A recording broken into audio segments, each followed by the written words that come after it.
with the agenda. First of all, a few housekeeping stuff. Again, all the details that you need in order to grab the recording after the show or after the session, and the decks and everything that you need will be located in the GitHub repository. Obviously, if you join this call, you're familiar with the repository, so everything that you need will be there. Cool. Packed agenda, like I mentioned today. We're going to kick things off with Azure Monitor, Container Insights, updates, Azure Arc-enabled servers, PostgreSQL, SQL Server, Arc provision clusters, Azure Container Apps on Arc-enabled Kubernetes, Arc Resource Bridge, and finally, I'll wrap things up with some Jumpstart updates that we have. And with that, Austin, we're going to let you share your screen because you're presenting first. So take it away. Yeah, thank you. If you don't mind moving to the next slide, I'll just talk about some stuff and then I'll do a quick demo. So this is not a super long announcement, but what we are doing is the public preview of our cost optimization settings. And so what does that really mean? Basically, it means that Container Insights now is going to give you the ability to adjust your data collection settings. Previously, it was pretty binary. You just installed our extension onto your Arc or provision clusters, and then you just had that installed. Now, because we know that there's a lot of different user scenarios, maybe you don't need data as frequently, or you only need data for certain namespaces and applications, things like that. What we're doing is we're giving you the ability to modify some of those. And so we provide onboarding support to this method through CLI, ARM, and UX. And we also provide these out-of-the-box monitoring profiles as well for monitoring. So it means that you can choose one of these kind of preset configurations, and that kind of helps you optimize and adjust your data collection. So we have our standard, our default, 1 minute settings, cost optimize, which is 5 minutes, and excludes a lot of those system namespaces that you might not need. We have a more advanced one for syslog collection, as well as a custom profile for you to do any modifications yourself. I'm going to quickly screen share and just show you what that experience looks like in the portal. So I'm over here, I'm already in Container Insights in the Azure Monitor Blade. You can see I have some of my Arc clusters monitored over here. What I'm going to do is I'm just going to jump into one of them.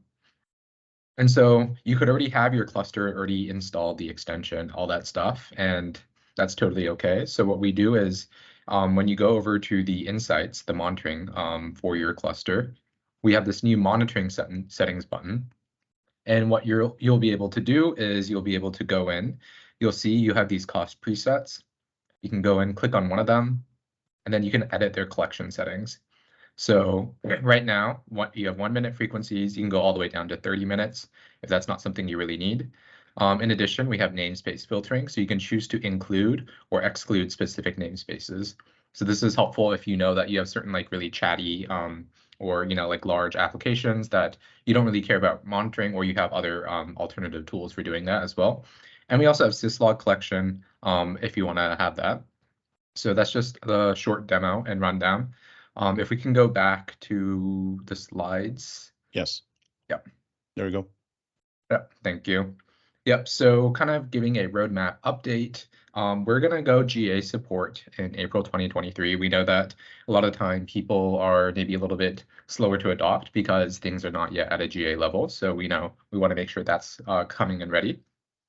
We're going to provide some additional quality of life improvements with things like Terraform and policy onboarding. This also applies to AKS. And we're going to add in some new features as well. So we're going to do a per table configuration for data collection. What this means is Container Insights has 10 different tables that we collect today. And instead of just having them all batched together, you'll actually be able to select which of those 10 tables you want to collect your data on. So maybe you want the inventory counters, but maybe not so much on the performance side, or vice versa. So those custom configurations will become available through our data collection rules. And then finally, we're going to do a logging only profile. We know that a lot of the time people now run, their self-hosted Prometheus, or they have their own infrastructure solutions, but logging is still an issue. And so we're going to provide you the ability to still collect only just the kube events and container logs for your clusters, and reduce any kind of redundancy in the data. So that's the short gist of it. In the resources, I have a short link to our documentation. And if you have any questions, you can reach out to me at my email over there. And if there are any questions, Leo, I'm not sure if we take them now or just answer them in the chat. Yeah, in the chat, and in the end, we're going to have some time for questions. Okay. With that wraps up my presentation. Thanks for the time, and I'll pass it back to you. Thank you so much, Justin. Great updates. All right.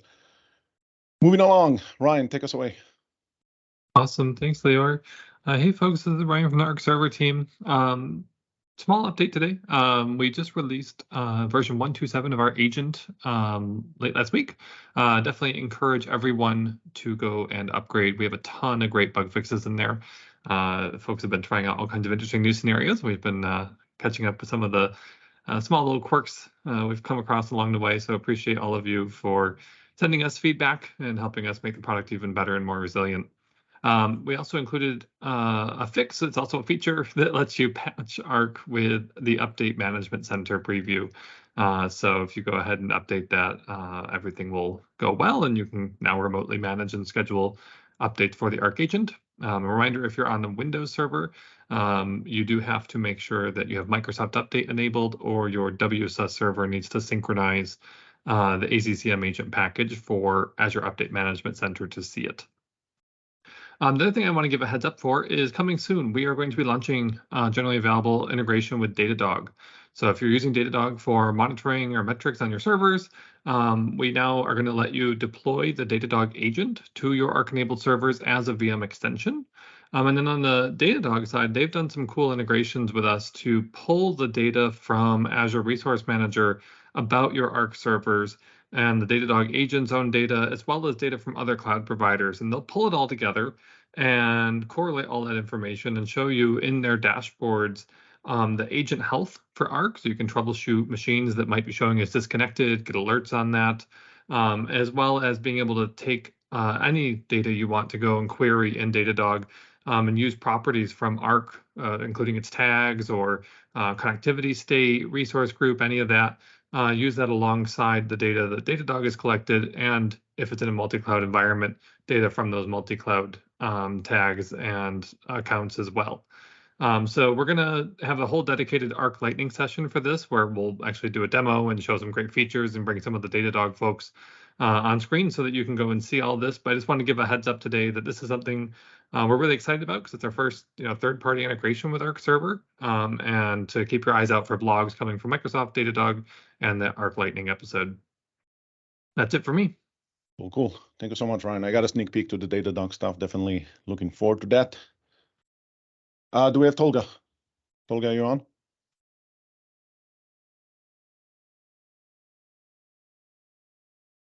All right, guess not. So in case Tolga will join, we'll come back to the updates on Arc-enabled data services. All right, Abhilasha, take us away. Hey everyone, I'm Abhilasha, and today I'm talking about the Jan release of the Arc provision clusters. So this is using Azure Portal and Azure Arc to create and manage your AKS clusters on Azure Stack HCI and Windows Server.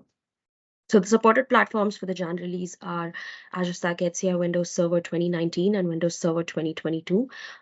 This Arc provision clusters is still in public preview. So when I say supported, it's the best case basis. We do not recommend running production workloads on it just yet. So there are two main categories of updates in the Jan release. First one is install updates. So we've been hearing feedback from our customers that the prerequisites to get started with Arc provision clusters is kind of complex, and there's a lot of stuff going on there. So we've removed the requirement to install AKS HCI for Arc provision clusters. So there are two phases to improving this. The first one is making it easier to and removing some of the prerequisites required to install. And the second one, which is upcoming in the next release, is integration with Arc VM management. So if you have Arc VMs set up on Azure Stack HCI, then you can carry over that set of prerequisites for Arc provision, and then you just have to patch your custom location to get started with Arc provision clusters. If you're using this on Windows Server, then because we've removed the prerequisite to install AKS HCI, you can get started with installing Resource Bridge, and it's a much easier and a much smooth experience now. So that was the install updates, what's coming phase one, and what's going to be in an upcoming release. For portal updates, we've now added blades for Azure Monitor, Azure Key Vault, and GitOps extension from the Azure portal. So if you've created your Arc provision, if you've created a Kubernetes, Kubernetes cluster using the portal experience, you can now enable Azure Monitor and look at container insights from the Azure portal blade itself. We're also adding in an upcoming release, setting up Azure Monitor and other Azure services during cluster create. So that's upcoming in the next release. Like I said, you can add Azure Monitor after cluster create, and then you have the Container Insights blade to view your metrics and configure alerts and everything. Well, our customers pointed that there was a bug with using existing keys stored in Azure for SSH access. So when you're creating that Arc provision cluster, you need to provide SSH access. And we had a bug where if you used an existing key for your SSH access that was stored in Azure, the cluster create was timing out. So we've fixed that. We've fixed that bug in the Jan release, and we've updated the Kubernetes version to 122.11. We're introducing features for multiple Kubernetes version support, but right now we only support one Kubernetes version. Previously it was 121.9, and now we've upgraded that to 122.11. What's upcoming is, as I said, an integrations tab for adding Azure services during cluster create itself, and interop with Arc VMs so that it's easier to get started with provisioning your clusters from the Azure portal. I've listed the documentation, AKS Hybrid Preview. The documentation is coming in hot, so I don't think it's been updated yet. It should be updated in the next couple of days. And if you have any questions, feel free to contact me or Daniel Soul. And if anyone has any questions, I'll be monitoring the chat. Thanks so much, Abhilasha. All right. Andrew, continue this train. Okay. So quick updates from us, just to say that we've had a couple of extension updates since we just launched public preview in December. First two went out in January, updated to Envoy to a newer version and added probes to the auth containers in the more recent. And then we've increased the memory requirements for the Dapper operator pods. All of these are a result of improvements that we've made in public cloud on the mainstream service, and now you get those to Arc. You will start to see extension version 50 roll out soon. And the big thing that I wanted to share with this audience today is that see a blog post probably by the end of the week on Tech Community on how to use AZ Container App Up. Now, this is a command that we've had in container apps and in web apps, which helps to take either source code or container and deploy directly to a brand new environment. Now, one of the problems, or rather one of our bugbears from a platform perspective, is the amount of steps it takes to actually get an extension up and running. So to short circuit that, we've expanded AZ Container App Up, and if you pass in a connected cluster ID, then we will go ahead and create a container registry, create log analytics workspace. We'll deploy the extension to your connected cluster. We will create a custom location, create the connected environment. If you've passed in source code, we'll create a container, upload it to container registry, and create the container app. If you pass us in a container, we'll just create the container app and bind it. And I'm going to share, I was going to record a demo and time lapse it, but unfortunately, Gremlins are not working for me today, so we're just going to have a brief look. This is the syntax, and you can expand this and you can tweak it. You can pass in, your custom location ID if you've already got one, and that you've got another extension on. You can pass in, various names for certain parts of what you wish. You can get all the details out of help. But you'll see in this example, I'm going straight from source. So this is a web API in .NET 6. And then if I go to the portal and I show you what you end up with, you end up with this generated resource group. And here you see all the resources, ACR, my app, everything up and running.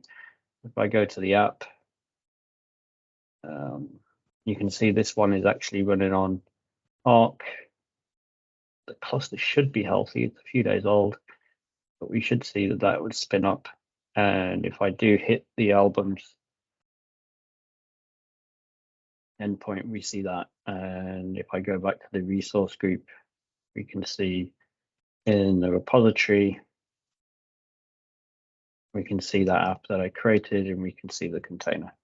So very briefly, that's the major update that I wanted to share today. But hopefully you find that of use and provide us with some useful feedback. Thank you. Thank you so much, Andrew. All right, let me reshare my screen. And I believe we have Aline next. Do your thing, Aline. You there? No, Aline? Okay. All right. Hopefully they will join and we'll go from there. All right, some updates on the Azure Arc Jumpstart. This release was a pretty packed, mostly with maintenance-related stuff, but we do have some good things coming. So, few things here to update the community. Additional improvements to AKS Edge Essential scenario. If you've been following that space, you know that we're continuing to invest in the Jumpstart and in general. This is an exciting new space, and you're going to see more content coming around AKS Edge Essential. I'll talk about that in a second a bit more.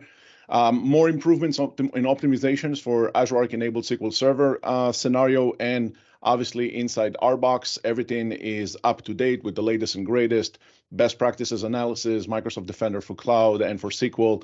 Everything is up to date, so you can go enjoy the full breadth of Azure Arc enabled SQL Server inside RBox.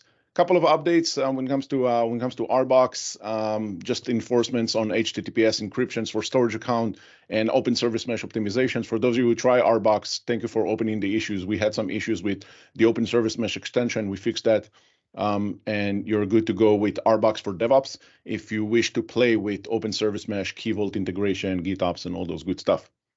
With HCI Box, pretty packed release when it comes to the maintenance and the updates that we incorporated.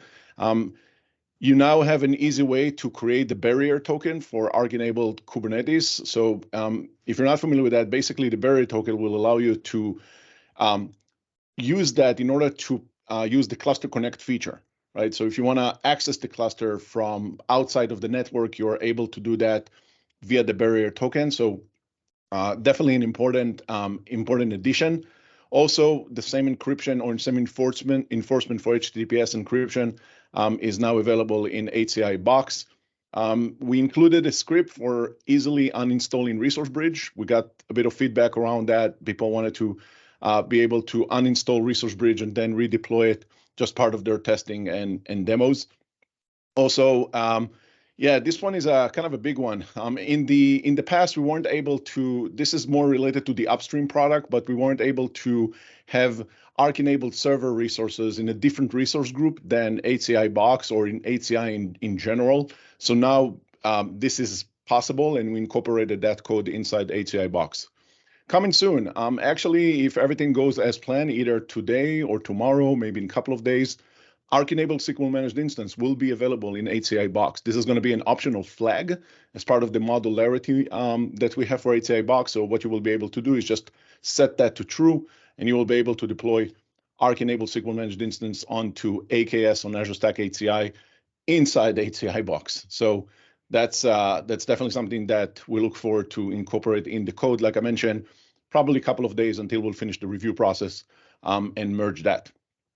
Couple of updates on community. So in the previous meetup, I mentioned that we now have the updated 1.8 version of the Arc library deck. This is one of the most popular assets that we have because it includes around 200 plus, I want to say maybe 300 plus slides that are going all the way from level 100 to 400 when it comes to the depth. And that was something that we included in the previous release. So that is available to you right now. That's the Arc library deck. In addition to that, in this release, we also included we partnered with the AKS team. This is AKS engineering and also the marketing team. We partnered with them to create yet another open source version of the AKS library deck. That's version 1.1. It has all the architecture slide that you all want and all the messaging, the narrative. Everything is there in order for you to enjoy, and it's open source. And in addition to that, There is a new AKS Edge Essential video series. Again, we'll share the slides and the links.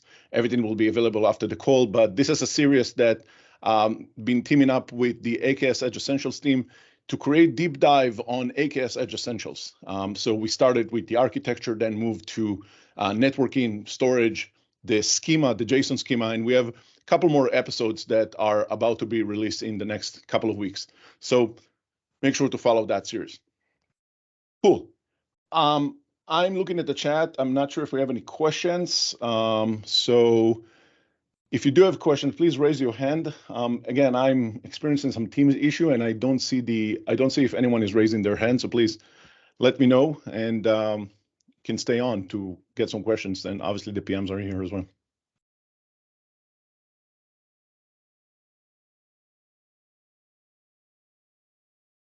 Okay.